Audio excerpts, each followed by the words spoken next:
Sobat Hijau masih di Nusa Tenggara Barat. Dari Dompu kita bergeser ke Rinjani.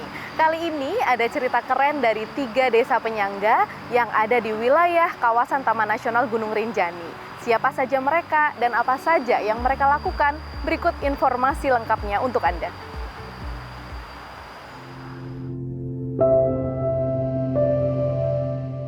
Orang tua saya dulu sebagai pengambil arang di kawasan. Nah, itu juga yang mendasari saya bagaimana saya menebus dosa orang tua saya yang dulu menebang pohon untuk menghidupi saya dan saudara-saudara saya. Sekarang saya berinisiatif untuk menebus itu semua. Apa ya kira-kira yang bisa saya lakukan di masyarakat biar bisa menaikkan tingkat perekonomian masyarakat tapi dari sumber daya alam yang ada?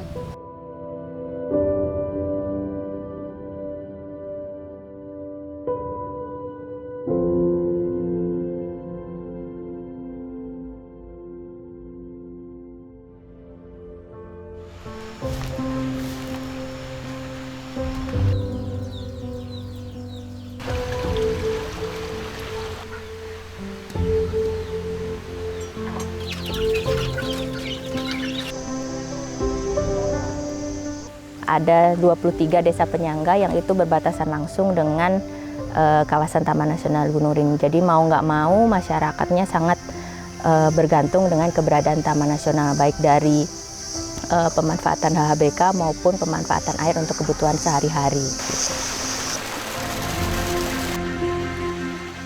Karena kami itu adalah beberapa desa ini berbatasan langsung dengan Taman Nasional Gunung Rinjani, yang dalam hal ini beberapa kemungkinan lah yang akan bisa kita lakukan oleh desa-desa yang berdampingan ini sesuai dengan potensi yang ada.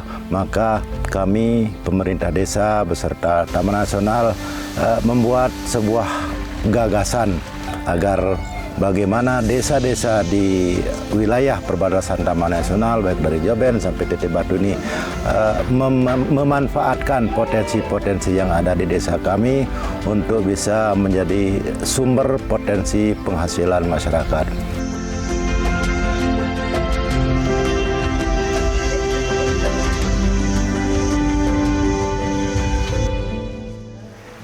Warga dusun Joben ini mata pencahariannya sebagian besar adalah peternak sapi, dan secara kebetulan akses untuk pakan sapi ini sudah ada diberikan oleh Balai Taman Nasional Gunung Rinjani, yaitu berupa PKS atau perjanjian kerjasama antara warga yang ada di tempat ini dengan Balai Taman Nasional Gunung Rinjani untuk mengakses atau legalitas untuk mengakses HHBK rumput yang ada di dalam kawasan untuk pakan ternak sapi mereka. Ini salah satu bentuk pemanfaatan dari kotoran hewan, yaitu sapi. Di sini masyarakat banyak yang memanfaatkan untuk biogas. Warga masyarakat di sini di samping mereka beternak sapi, ada juga yang beternak ayam, bebek, dan jadi peternak ikan. Alhamdulillah, kabar baiknya ada magot kan sekarang. Itu yang bisa mengurangi modal untuk membeli pakan ikan atau pakan ayam dan pakan bebek. Sekarang karena adanya magot ini, mereka berkegiatan magot, belum terkelompok secara kolektif, mereka per rumah masing-masing, tetapi hasilnya sudah sangat kelihatan. Pakan magot ini bisa kita manfaatkan limbah-limbah dapur yang sudah tidak bermanfaat, dan kalau ada buah-buahan busuk itu juga kita pakai untuk memberi mereka makan.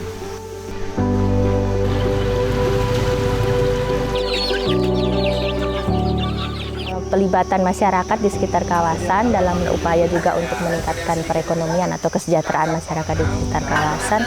Beberapa hal yang telah kami lakukan, diantaranya itu ada pemberian izin, baik itu izin jasa maupun sarana di beberapa destinasi, kemudian pemberdayaan masyarakat dalam rangka kemitraan konservasi, pemberian akses, pemanfaatan hasil hutan bukan kayu, kemudian ada juga pendampingan peningkatan kapasitas masyarakat yang kami berikan kepada kelompok-kelompok binaan kami yang di sekitar desa penyangga itu.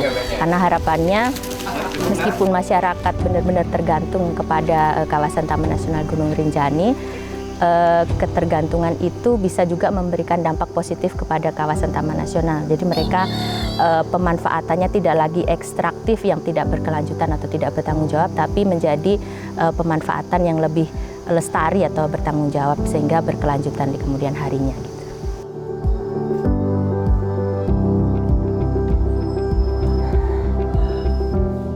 Peran Taman Nasional itu sangat besar ya di kami, terutama kelompok-kelompok di sekitar kawasan Taman Nasional. Kenapa saya bilang seperti itu? Karena di awal kami mulai merintis itu, kami memang belajarnya otodidak, kayak ya seadanya gitu.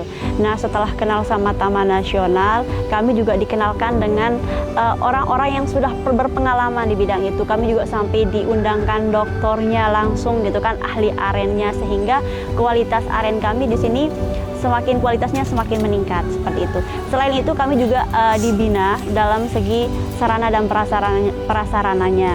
Kami bisa membangun rumah produksi, kami juga bisa membeli alat-alat yang mendukung dari proses produksi kami. Yang biasanya kami pakai alat sederhana nih yang mungkin buatnya pakai yang manual, ngopennya pakai kita sangre biasa di atas kompor. Sekarang udah punya oven. Dan itu mungkin salah satu kemajuan yang memang dampaknya sangat besar dari kami, yang mulanya cuma bisa produksi mungkin dalam sehari sekian kilo, sekarang udah bisa berpuluh-puluh kilo karena memang bantuan dari Taman Nasional. Dan selain itu juga kami dari segi bahan apa-apa yang kurang itu selalu dibantu nih. Kayak contohnya kan sekarang kami lagi kekurangan bahan baku. Nah, karena kita tahu Taman Nasional yang ngebinanya sekitar gunung dan kebanyakan aren itu berada di sana. Ya udah, kami juga bisa kolaborasi sama semua resort-resort yang memang ada potensi arennya, kami bisa masuk di sana sehingga wilayah binaan kami jadinya bisa lebih luas dan dampak yang kami berikan ke masyarakat itu juga lebih banyak, sehingga kan secara tidak langsung perekonomian masyarakat yang berada di kawasan Taman Nasional itu bisa terangkat dan itu juga bisa berpengaruh kepada pendidikan anak-anak yang berada di sana.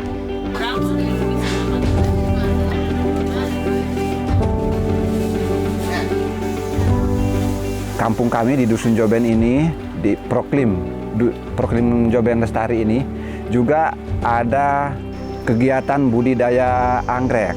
Kebetulan juga ada pendampingan dari Taman Nasional Gunung Rinjani yang terus memberikan semangat ke saya pribadi awalnya, memotivasi saya bagaimana agar kegiatan budidaya anggrek atau tanaman hias dan sebagainya ini bisa berjalan, karena kami bermimpi bagaimana agar di tempat ini bisa menjadi penyuplai tanaman hias dan anggrek di masa depan.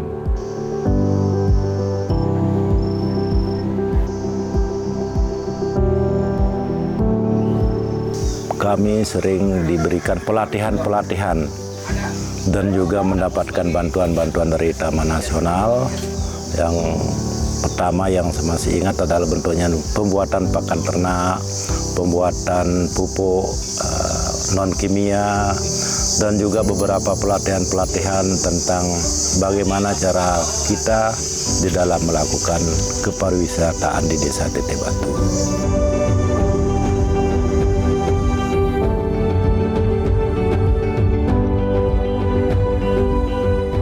Di kelompok yang ada di Dusun Joben ini ada namanya KMPH. KMPH itu kelompok masyarakat peduli hutan tahun 2010. Saya ketua pertamanya di KMPH itu yang aktif di bidang konservasi. Kelompok masyarakat peduli hutan sadar lestari yang ada di sini tidak hanya bekerja sendiri, tidak hanya melakukan segala sesuatunya secara otodidak dan mandiri, tapi di sini ada intervensi atau keterlibatan dari Taman Nasional Gunung Rinjani. Jadi teman-teman Taman Nasional Gunung Rinjani yang diwakili melalui Resort Joben itu rutin melakukan pendampingan dan pembinaan kepada kelompok. Salah satunya misalnya yang mengenalkan kami terhadap pariwisata, yang lebih tepatnya pariwisata ini berbentuk ekowisata, yaitu wisata yang berkelanjutan dengan menjaga kelestarian lingkungan. Nah, konsep itu pun dikenalkan oleh teman-teman dari Taman Nasional dan mereka memberikan wawasan, edukasi, pembinaan terhadap kami kelompok di sini sampai kami bisa mengembangkan paket-paket wisata yang ada sekarang. Selain itu juga mereka memberikan kami pelatihan-pelatihan untuk peningkatan kapasitas, bagaimana melayani tamu, bagaimana merespon tamu ketika mereka akan melakukan booking, bahkan ketika mereka berkegiatan di sini, bahkan sampai mereka pulang. Selama kita bisa bekerja sama, insya Allah semuanya akan bisa terjaga. Dengan dukungan Kepala Resort Joben membentuk kelompok-kelompok yang pada akhirnya sekaligus kelompok itu juga menjadi penyumbang tenaga di dalam pengamanan untuk menjaga Taman Nasional itu sendiri. Selama bergelut di UMKM, alhamdulillah kami pernah mendapat predikat sebagai juara 2 di Lomba Wirausaha Muda NTB. Itu di tahun 2020 dan terakhir di tahun 2023 ini mendapatkan juara 1 di Pemuda Pelopor di bidang pangan terutama, dan juga di tingkat provinsinya dapat juara 2 Pemuda Pelopor di bidang pangan juga. Dari jerih payah kami yang dari dulu, yang terus terang kami tidak pernah bermimpi atau mengharapkan pengakuan. Itu kami lakukan murni karena kami melihat lingkungan kami. Kalau masalah pengakuan, penghargaan dan ini itu setelahnya, dan itu sama sekali tidak pernah kami mimpikan. Tetapi alhamdulillah berkat perjuangan itu kami juga diakui ternyata. Selain kami sebagai proklim utama dari KLHK, proklim utama sudah, dan sekarang menjadi proklim lestari. Kelompok-kelompok kami juga yang ada di sini sering mendapat penghargaan-penghargaan selain di individu-individunya mereka. Dan harapan saya untuk masyarakat di sekitar, semoga melalui usaha ini perekonomian masyarakat di sini semakin meningkat, kelestarian hutannya semakin terjaga, dan juga pendidikannya juga untuk masyarakat di sekitar semakin meningkat, sehingga sumber daya alamnya bisa dikelola dengan baik sama masyarakat sekitar. Kelompok masyarakat peduli hutan yang ada di Dusun Joben ini memiliki harapan yang besar terhadap keberlanjutan baik di bidang pariwisata maupun lingkungan, sehingga kelompok ini sejak dulu menggaungkan slogan yaitu gawahtilah masyarakat mulah, air limpah selapu cigah, yang artinya ketika hutan ini bagus, lestari, maka ini akan berdampak sangat positif terhadap masyarakat sekitar, dan ketika air melimpah maka masyarakat pun akan mendapatkan kemudahan-kemudahan. Gawahtilah masyarakat mengolah, itu hutan lestari, masyarakat sejahtera. Air limpah selaku cigah. Kalau sudah air melimpah ruah, otomatis semuanya akan bugar, semua akan bahagia. Mulai dari tanamannya, manusianya, dan makhluk-makhluk yang ada di tempat itu kalau air sudah banyak. Dengan adanya kawasan Taman Nasional Gunung Rinjani ini, kami berharap bisa memberikan kontribusi yang positif bagi masyarakat yang berada di sekitar kawasan, baik itu peningkatan kesejahteraan maupun perekonomian dari masyarakat. Selain itu juga keberadaan kawasan Taman Nasional di Gunung Rinjani juga disupport oleh masyarakat sehingga kelestariannya tetap terjaga untuk generasi-generasi yang selanjutnya.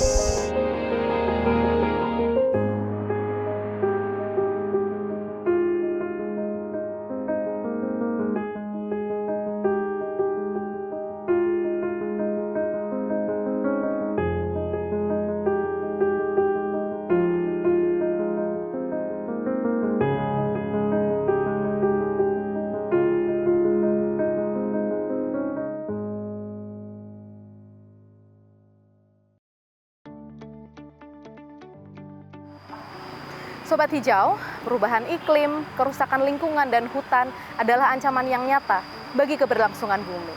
Namun, di tengah-tengah tantangan ini ada secercah harapan yang datang dari para individu-individu yang berdedikasi. Terima kasih sudah menyaksikan program Champion. Saya Neni Utami. dan seluruh kru yang bertugas pamit undur diri. Jangan lupa subscribe dan terus saksikan program-program menarik dan inspiratif lainnya di channel Indonesia Green TV. Mari tetap terus bersama menjaga Indonesia. Salam lestari dan sampai jumpa.